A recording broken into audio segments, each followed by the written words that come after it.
Presiden AS Donald Trump secara resmi dan final telah mundur, menyatakan bahwa tidak akan ada lagi perang melawan Iran.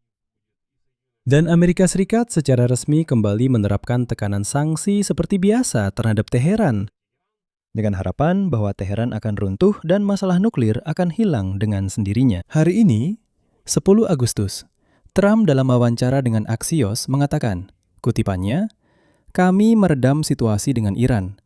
Pentingnya kata-kata ini, Anda tahu, sulit untuk dilebih-lebihkan. Karena hanya seminggu yang lalu, menurut kata-katanya sendiri, Presiden Amerika Serikat hampir saja memberikan perintah untuk memulai kembali aksi militer skala penuh. Dan Trump sendiri menyebutnya sebagai serangan terbesar sejak Perang Dunia Kedua. Namun kemudian dia berubah pikiran dan memberikan satu kesempatan terakhir lagi kepada Iran untuk membuat kesepakatan. Sekarang, alih-alih ancaman militer, mereka mengandalkan tekanan ekonomi. Trump menyatakan bahwa tidak ada gunanya lagi mengebom Iran, lebih baik memperkuat sanksi. Jadi, ini sebenarnya kembali ke alat yang sama yang digunakan Washington sebelum perang dimulai, dan yang, maaf, telah terbukti tidak efektif. Tapi Donald Trump juga tidak punya pilihan. Jenderal Kaine, yaitu Kepala Komite Gabungan Kepala Staf, sudah menyatakan bahwa tentara Amerika Serikat tidak bisa lagi berperang dengan tempo yang sama. Perhatikan, tidak satu pun dari tujuan awal, baik kesepakatan nuklir, perubahan perilaku rezim Iran, maupun bahkan pembukaan penuh Selat Hormuz yang sebenarnya sudah terbuka, berhasil dicapai. Dan Donald Trump secara terbuka menyatakan bahwa Amerika Serikat hanya mundur. Dalam episode ini, kita akan membahas apa sebenarnya yang dikatakan oleh Donald Trump dan apa yang terjadi yang sangat penting di balik layar. Nama saya Alex Peci, mari kita bahas topik ini bersama-sama. Tapi sebelum kita mulai, saya mohon kepada Anda untuk berlangganan saluran YouTube ini. Kita sedang menuju angka 300.000 pelanggan. Jadi, periksa sekarang juga selagi saya mengatakannya di bawah video ini, apakah Anda sudah berlangganan saluran YouTube ini? Lihat tombol berlangganan itu, apakah sudah Anda tekan atau belum? Dan jika Anda sudah berlangganan, terima kasih banyak. Jika belum berlangganan, lakukan sekarang juga. Jadi, mari kita mulai dengan wawancara Donald Trump yang menjelaskan banyak hal. Akhirnya dia berhenti, Anda tahu, mengelak, meskipun tidak sepenuhnya. Dalam percakapan singkat dengan media Axios, Trump menyatakan, kutipannya, "Kami meredam situasi, kami hanya setengah-setengah bernegosiasi dengan mereka, tidak sepenuhnya. Kami hanya mengamati Iran dengan inflasi mereka yang sangat tinggi, dan fakta bahwa mereka tidak punya uang." Nah, ini sangat mengingatkan pada pernyataan Trump sekitar 3 bulan lalu, bahwa Iran tidak lagi memiliki tentara, tidak punya angkatan laut, dan tidak punya angkatan udara. Selanjutnya, Trump menekankan bahwa Iran berada dalam, kutipannya, kondisi ekonomi yang sangat buruk dan mereka tidak punya uang untuk membayar pasukan mereka. Dan bahwa blokade laut Amerika telah memperburuk krisis ekonomi rezim Iran.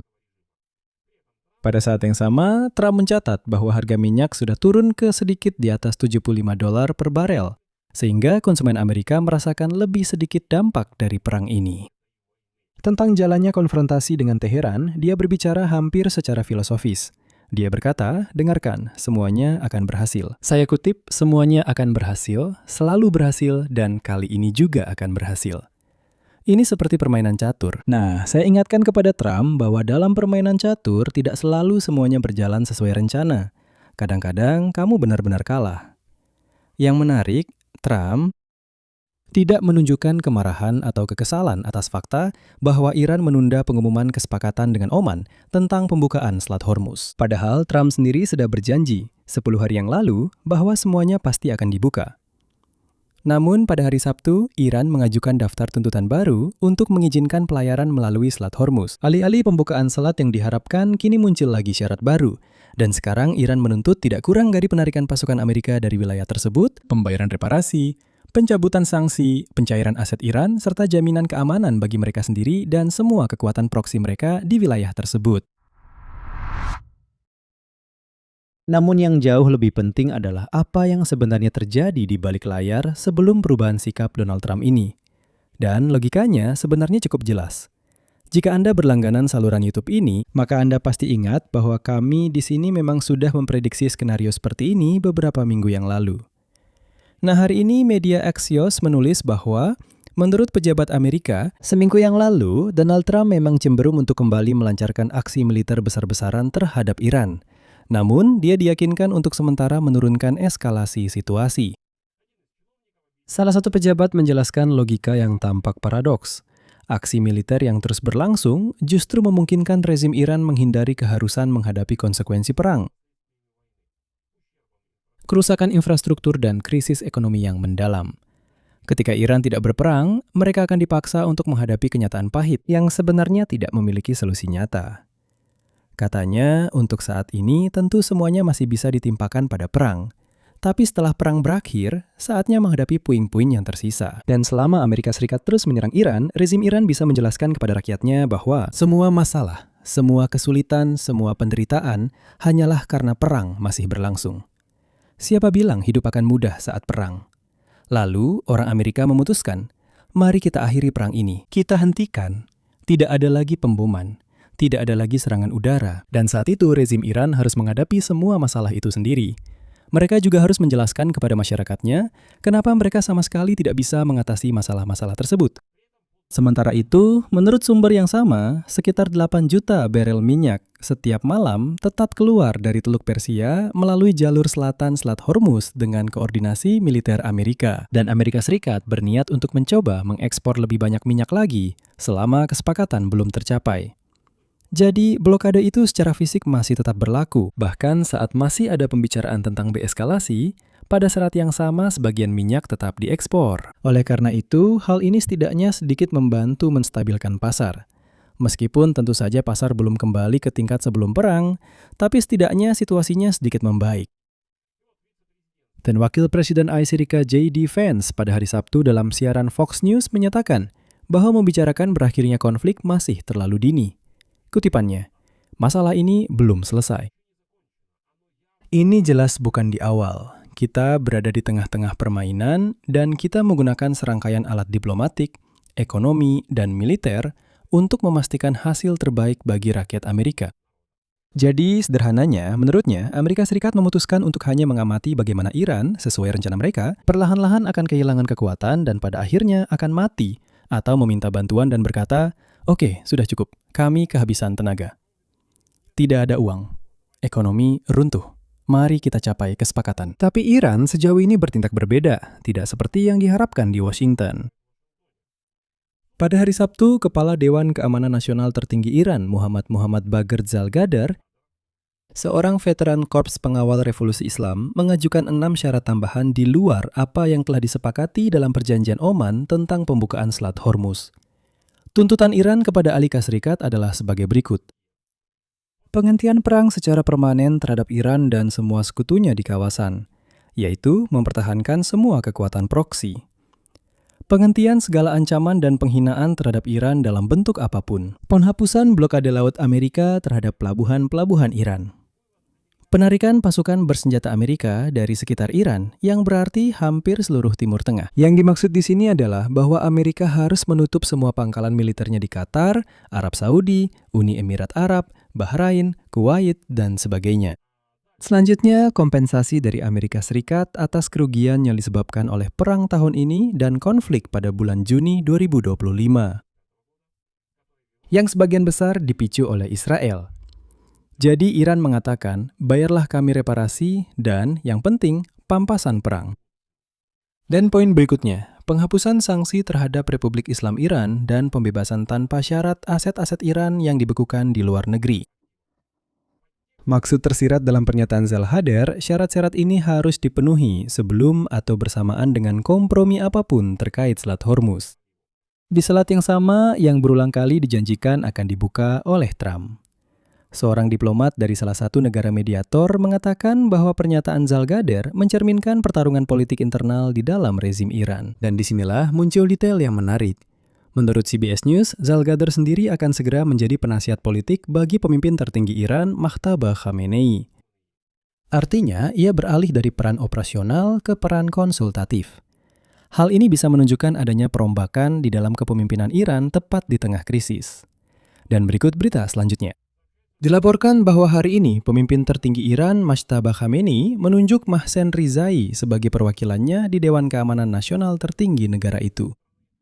Ia menggantikan Muhammad Bagher Zalgader tersebut.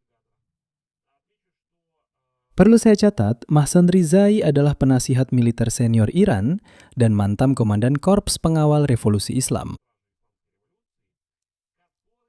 yang selalu menentang segala bentuk negosiasi dengan Amerika Serikat. Perpecahan di dalam rezim Iran sendiri, menurut pejabat Amerika, memang nyata dan semakin menguat. Satu kubu yang dipimpin oleh Presiden Masoud Pezeshkian sangat khawatir dengan ancaman keruntuhan ekonomi. Dan mereka berpikir bahwa Iran perlu membuat semacam kesepakatan dengan Amerika Serikat. Namun, kubu lain yang dipimpin oleh Komandan Korps Pengawal Revolusi Islam Ahmad Fahidi menolak segala bentuk konsesi kepada Amerika dan mengatakan bahwa seharusnya Amerika yang datang merangkak kepada kita, membujuk kita, dan barulah mungkin kita akan membuat suatu kesepakatan. Namun perlu saya catat bahwa Donald Trump sendiri juga sensitif terhadap isu kelemahannya dalam negosiasi. Menurut CNN yang mengutip pejabat tinggi Amerika Serikat, Presiden Amerika Serikat secara pribadi mengeluh bahwa pesan-pesan publik tentang persediaan amunisi Pentagon yang menipis membuat Amerika Serikat terlihat lemah dalam negosiasi dengan Iran. Pada saat itu, seorang pejabat Arab Saudi melaporkan bahwa kerajaan sedang bersiap menghadapi beberapa serangan terkoordinasi dari milisi Irak yang bertindak bersama dengan kelompok Houthi Yaman yang didukung oleh Iran. Jadi bahkan ketika Washington menurunkan retorikanya, konflik regional terus meluas ke front-front baru. Sekarang, perhatikan situasinya. Perang semakin meluas, ini juga sudah terjadi di Laut Merah. Selat Bab el-Mandab yang penting bagi Arab Saudi sedang berusaha diblokir oleh kelompok Houthi. Arab Saudi bersiap menghadapi serangan terkoordinasi dari milisi di Irak dan Yaman. Sementara itu, Trump mengatakan bahwa mereka sedikit demi sedikit keluar dari perang, hanya akan memperketat sanksi dan itu saja. Tentu saja, saya punya pertanyaan. Sanksi apa yang akan dia perketat dan tekanan ekonomi seperti apa yang akan dia berikan di luar yang sudah ada, itu belum diketahui. Bahkan sebelumnya, pada tanggal 2 dan 3 Agustus, terjadi perubahan mencolok ke arah lain.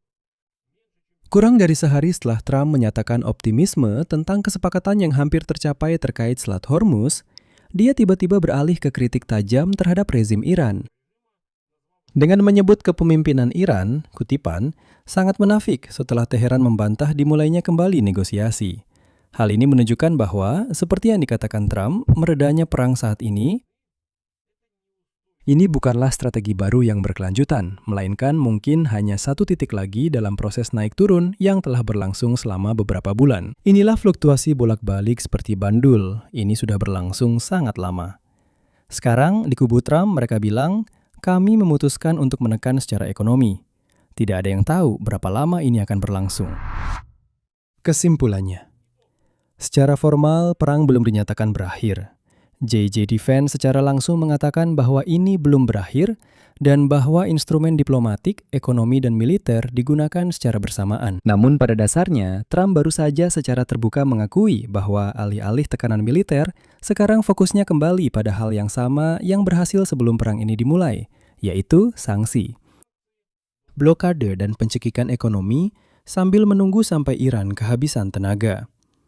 Tidak satu pun, saya tekankan, tidak satu pun dari tujuan awal yang jauh lebih ambisius yang tercapai.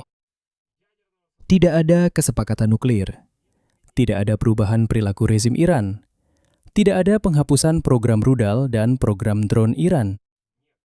Dan kekuatan prokos Iran di wilayah tersebut tetap ada dan terus beroperasi. Sementara kesepakatan yang sedang dibentuk terkait Selat Haram justru memberikan Iran kendali atas selat tersebut. Artinya, Iran mendapatkan lebih banyak kendali daripada sebelum perang, bukan lebih sedikit. Perpecahan di dalam elit Iran antara pendukung kesepakatan dan pendukung garis keras tetap belum terselesaikan. Sementara Trump sendiri mengakui bahwa dia hanya mengamati dan menunggu, menyebutnya sebagai permainan catur.